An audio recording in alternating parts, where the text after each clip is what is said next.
America से पिछले कुछ दिनों से जिस तरह की स्टेटमेंट लगातार सामने निकल कर आ रही हैं, उससे ये साफ होता है कि अमेरिका को अभी भी याद है कि रशिया यूरोप के लिए इस समय जितना बड़ा खतरा बना हुआ है, उससे कई गुना बड़ा खतरा अमेरिका के लिए चाइना है। और चाइना को कंटेन करने में, चाइना को रोकने में एक ही देश अमेरिका का साथ और उसकी मदद कर सकता है, और वो देश है भारत। यूक्रेन पर हमले को लेकर रशिया का विरोध न करने और यूनाइटेड नेशंस में वोटिंग के दौरान एब्सटेन करने पर अमेरिका के अंदर जो नाराजगी थी वो बढ़ते दिखाई दे रही है। या फिर ये कह लो कि अमेरिका ने उसको साइड करके लार्जर पिक्चर के ऊपर ध्यान देना शुरू कर दिया है, क्योंकि पहले तो अमेरिका ने भारत के ऊपर काटसा एक्ट के अंतर्गत प्रतिबंध थोपने की बात बोल दी थी, लेकिन अब अमेरिका से इन दिनों जिस तरह की खबरें सामने निकल कर आ रही हैं, उनको देखकर ऐसा लग रहा है कि यूक्रेन को लेकर भारत का क्या स्टैंड रहता है,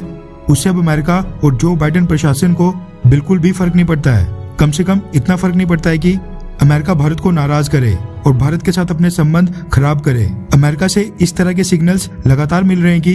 इंडो पैसिफिक में जो भारत और अमेरिका दोनों देशों के बीच कॉपरेशन लगातार कुछ सालों से बढ़ रही थी और चाइना को घेरने की कोशिशें चल रही थी, वो आगे भी बरकरार रहेंगी। यूएस कांग्रेशनल हियरिंग्स के दौरान बाइडेन एडमिनिस्ट्रेशन, पेंटागन और यूएस आर्म्ड फोर्सेस के लोग इंडिया को वहां पर लगातार डिफेंड कर रहे हैं। रेफरेंस क्लैब की स्क्रीन के ऊपर इंडिया टुडे के आर्टिकल का स्क्रीनशॉट है, जिसके मुताबिक टॉप यूएस एडमायरल ने अपनी सीनेट को बताया कि भारत को चाइना के खिलाफ एलएसी के ऊपर जो भी मदद चाहिए होगी, अमेरिका सब देने को तैयार है। रिपोर्ट्स के मुताबिक अमेरिका की जो इंडो पैसिफिक कमांड है, उसके एडमायरल जॉन एक्विलिनो ने सीनेट आर्म्ड सर्विसेज कमेटी के सामने ये स्टेटमेंट दी है कि जहां तक बात भारत और अमेरिका के बीच मिलिट्री टू मिलिट्री रिलेशनशिप की है, वो इतिहास के सबसे हाईएस्ट पॉइंट के ऊपर है। दोनों देशों की मिलिट्री लीडरशिप के बीच जिस तरह का तालमेल है, वो आज तक इतिहास में पहले कभी नहीं देखा गया है। टॉप यूएस एडमायरल के मुताबिक दोनों देशों की सेनाओं के बीच इस समय बहुत ही शानदार और अद्भुत पार्टनरशिप चल रही है। उन्होंने कहा कि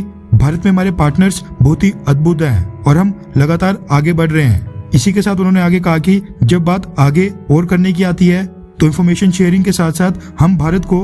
लगातार सपोर्ट करने के लिए भारत को एलएसी यानी लाइन ऑफ एक्चुअल कंट्रोल के ऊपर जो भी डिफेंस इक्विपमेंट चाहिए वो देने के लिए बिल्कुल तैयार है, और रीजन में एक साथ ऑपरेट करने के लिए उसके लिए भी तैयार हैं। एडमायरल जॉन एक्विलिनो ने इसके साथ मालाबार युद्ध अभ्यास का जिक्र करते हुए बोला कि जापान, ऑस्ट्रेलिया, अमेरिका और इंडिया, ये सब देश जो एक साथ मिलकर मालाबार एक्सरसाइज करते हैं, उसके कारण अमेरिका की इंडियंस के साथ मिनीलेटरल और मल्टीलेटरल एंगेजमेंट्स काफी ज्यादा बढ़ गई हैं, उनमें भी वृद्धि हो रही है, और अल्टीमेटली हम भारत को और भी डिफेंस इक्विपमेंट बेचेंगे ताकि दोनों देशों की सेनाओं के बीच इंटरऑपरेबिलिटी और भी ज्यादा बढ़े और मिलिट्री स्फेयर में दोनों देश और भी ज्यादा इफेक्टिव हों। यानी अमेरिका का कहना है कि वो भारत को और भी ज्यादा हथियार बेचना चाहता है और चाइना के खिलाफ एलएसी के ऊपर भारत को सपोर्ट करना चाहता है। अमेरिका के मुताबिक अगर भारत अमेरिका से हथियार खरीदता है, तो दोनों देशों की सेनाएं एक जैसे हथियार इस्तेमाल करेंगी, जिससे दोनों देशों की सेनाओं के बीच तालमेल और भी ज्यादा बढ़ेगा। खैर, वैसे आपको क्या लगता है कि भारत को अमेरिका और रशिया में से ज्यादा किसका साथ देना चाहिए, अमेरिका या फिर रशिया का, या फिर दोनों के बीच बिल्कुल न्यूट्रल रहना चाहिए? नीचे कमेंट करके अपनी राय जरूर बताएं।